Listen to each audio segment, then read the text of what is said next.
Pak Jokowi harus nonton ini, KPK harus nonton ini, Pak Prabowo juga harus nonton ini. Hari ini mengatakan tuh yang paling cinta Pancasila, tuh yang anti radikal, tuh yang anti HTI, tuh yang anti FPI, ternyata korupsi. Siapa yang mau tanggung jawab dengan ini? Bangkitnya kelompok kanan yang kemudian seolah-olah kami yang membela Pancasila dan membela NKRI ini, yang anti radikal ini ternyata penjahat semua. Terpukul Puang. Siapa yang bertanggung jawab? Saya berteman dengan Gus Yakut ini ketika dia masih menjadi ketua Ansor. Kami bergerak bersama-sama untuk melawan kelompok radikal dan kelompok-kelompok yang ingin menjadikan negara ini negara khilafah dan kelompok yang mengharamkan Pancasila. Kami bergerak bersama-sama. Bersama Mabes Polri, bersama Densus ketika itu. Kami keliling ke berbagai daerah hanya untuk campaign seperti itu. Yang kita sebut dengan kampanye kebangsaan. Yang kemudian dijadikan oleh Gus Yakut sebagai gerakan moderasi beragama ketika dia menjadi Menteri Agama. Apa yang terjadi hari ini Puang dengan kejadian ini? Pak Jokowi harus nonton ini, KPK harus nonton ini, Pak Prabowo juga harus nonton ini.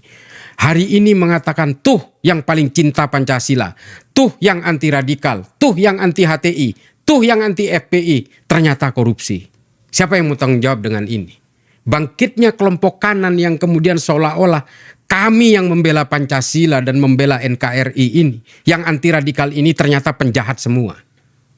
Siapa yang mau tanggung jawab? Jokowi mau tanggung jawab? Saya terpukul Puang. Saya bahkan siap untuk menangis nih sebenarnya.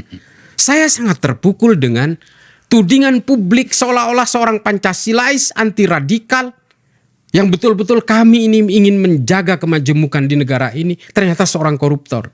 Hari ini narasi itu yang dikembangkan oleh basar-basar yang entah digerakkan oleh siapa. Puang, ini mohon maaf saya tambahkan. Orang-orang yang ikut berpesta dengan pentersangkaan Gus Yakut ini, kalau kita mau tahu, adalah orang-orang yang selama ini oleh negara berusaha dilawan habis-habisan. Adalah kelompok-kelompok ekstrim kanan. Hari ini juga ikut menyemarakkan di media sosial dan menggelembungkan isu ini. Yang kedua adalah penumpang-penumpang gelap di NU juga ikut serta. Orang-orang yang ingin menjadikan NU sebagai kendaraan politik di 2029. Itu juga ikut serta di situ.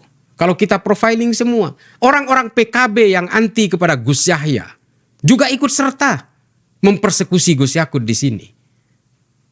Ini manusia-manusia apa sih? Ya. Oke. Gus, Islam